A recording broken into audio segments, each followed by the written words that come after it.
hiti tamahutaya suvarchasa suryasya rashmibhiryajamanam vahanti priyavacham abhivadantyo ochayantya yeshava punya sukruto brahma lokaha.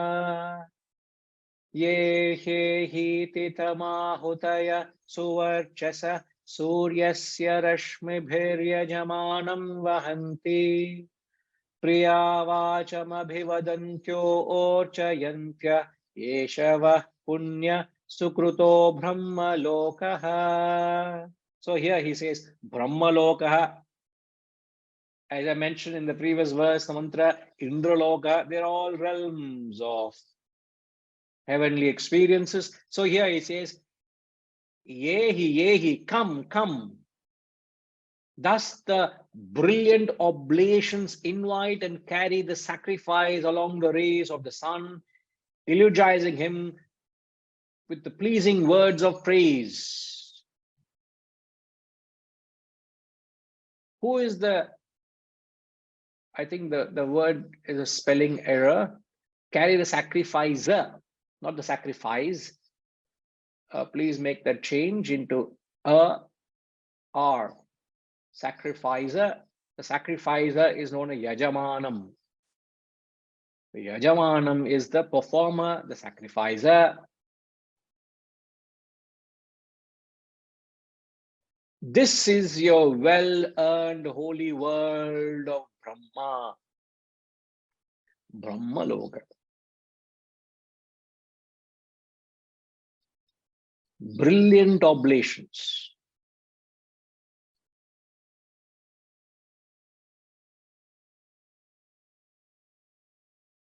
Means you are so perfect in your action, in your offerings. Again, yajna is not to be taken literally as the performance of yajna. Fire worship is not the performance of the puja, of that homam. Fire worship, Kashish, how did we understand fire worship as?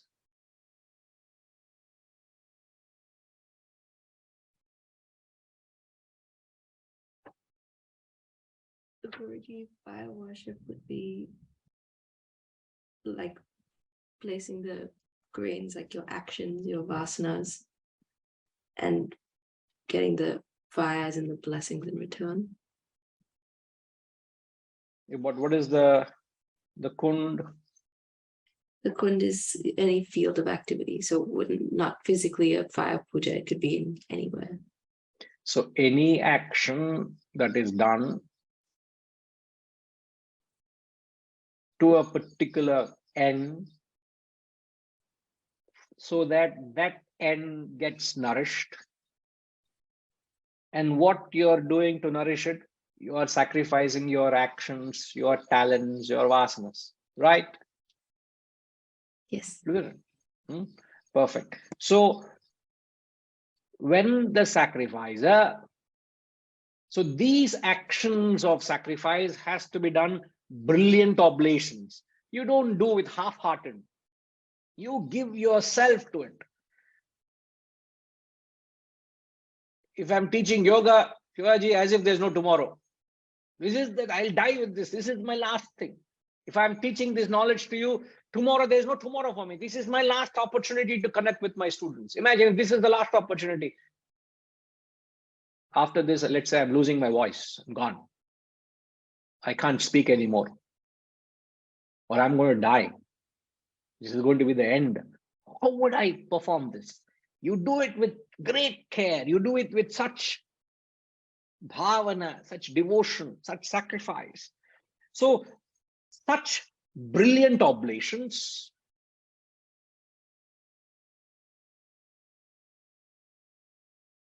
So he's inviting, come, come.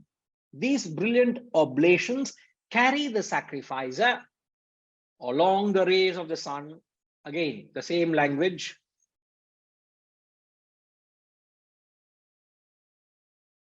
Suryasya rashmibhir yajamanam vahanti. It carries the sacrificer.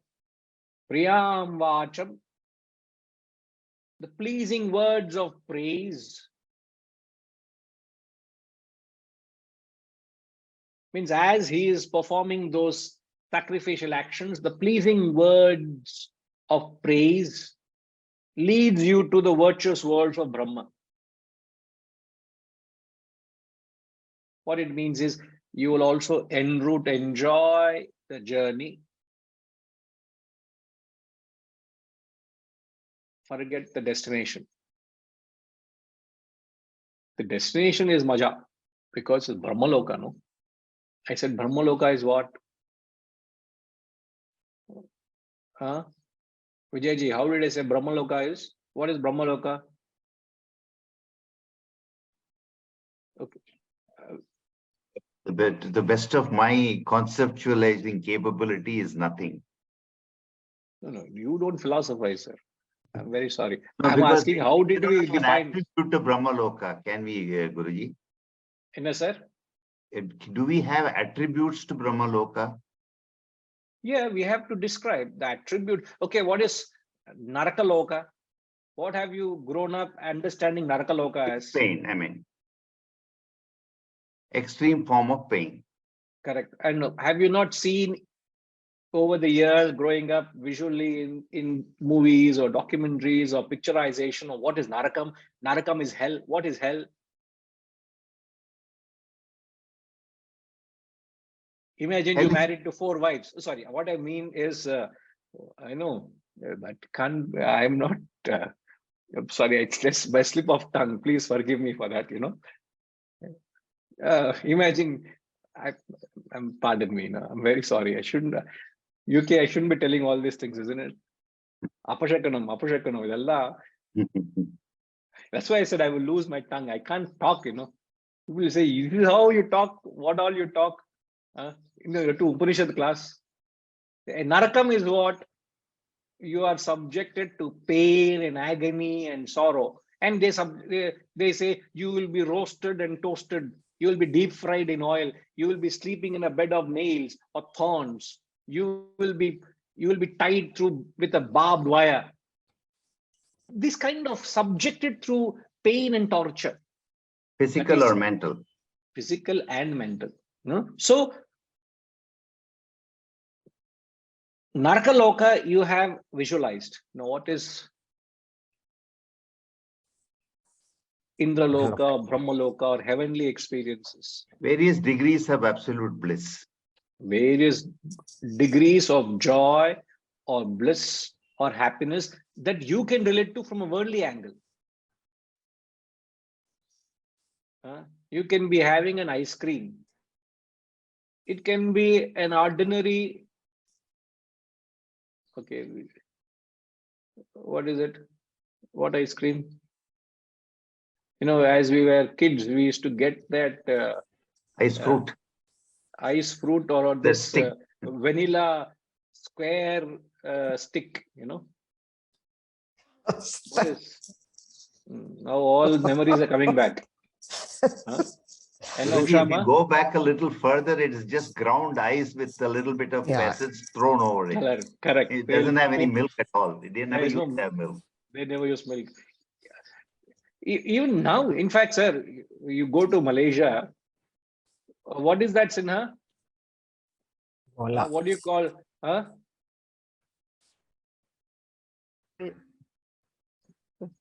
Ice Malaysia.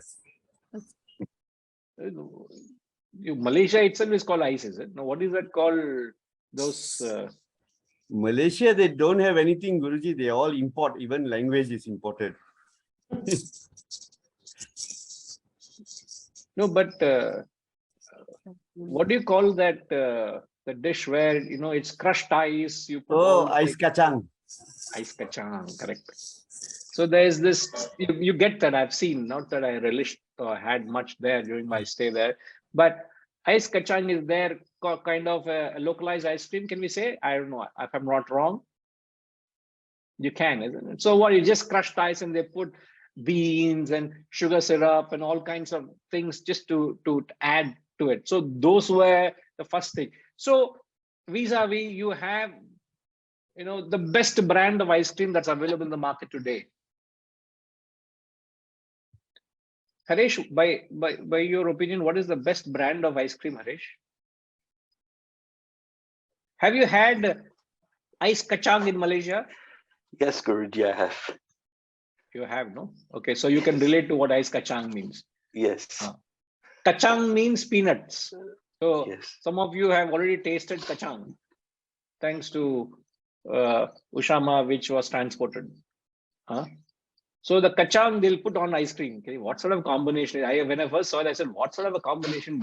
From which world they have come? They're calling ice cream and they put kacang on top of it. Well, that is their concept of ice cream. Now, what is the best ice cream you ever had, Harish? I have had Baskin Robbins and Ben and Jerry's. That's to my opinion, are the best ice creams I've had. You had, okay. So, there may be better brands than that. I don't know. You can say Haagen-Dazs or whatever, there you go. Haagen-Dazs, Lakshmi Ma is saying. So, don't get lost in all these mouth-watering examples. What are we talking about here, Harish? We're talking about the heavenly bliss, the Brahma Loka and the Narakash Loka, the bliss between Naraka is hell. The various levels of heavenly experiences. We are trying to understand what Brahma Loka is. So Brahma Loka is superlative joy.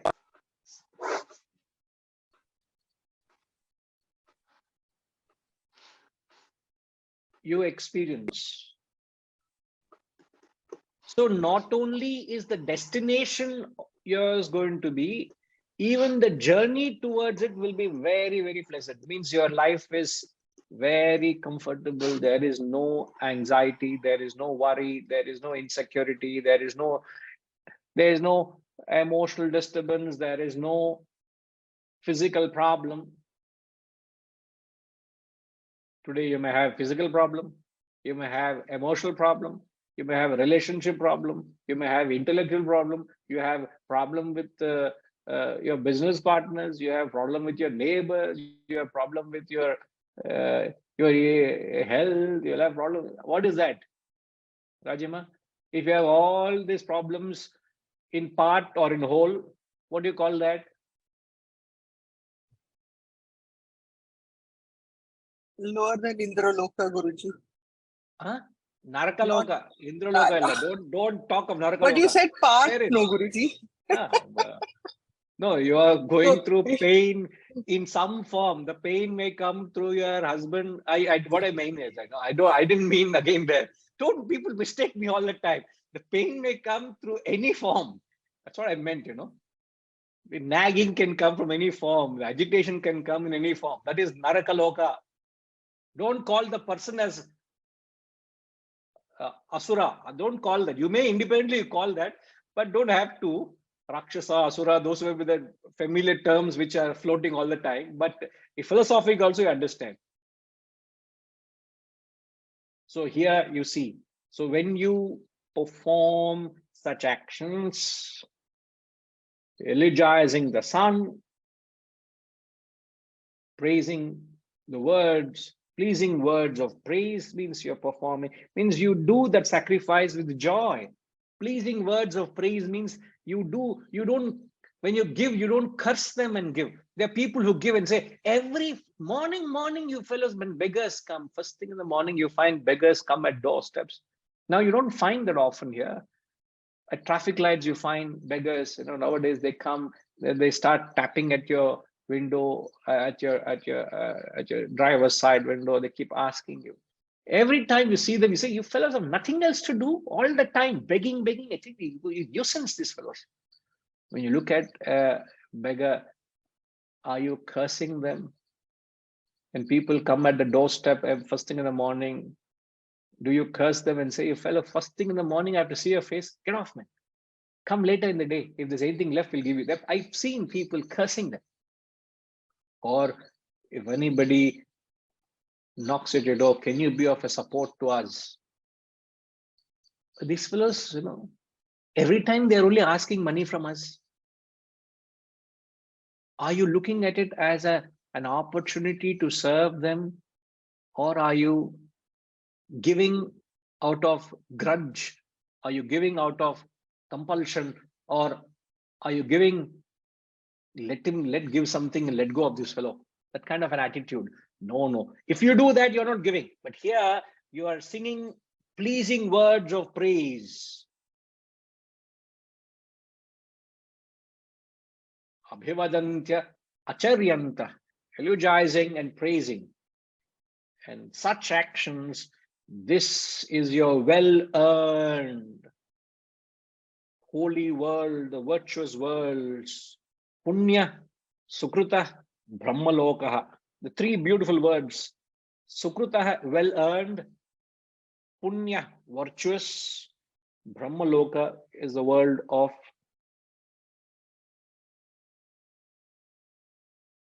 Punya. So any selfish actions accrue demerit. Any unselfish actions accrue merit. Selfless actions get you to Brahman. Clear-cut concept. But this is, since they are taking the text and their language, it's all hidden and camouflaged. But direct messages, you perform selfish actions, any strain of selfishness, there is hell, Narakam. Any element of unselfishness, there is Punyam, which is heaven. There is no strain of selfish or unselfish, Brahman. Clear-cut message. Now find out how many of your actions are selfish, how many of your actions are unselfish, how many of your actions are selfless. That's all he's saying.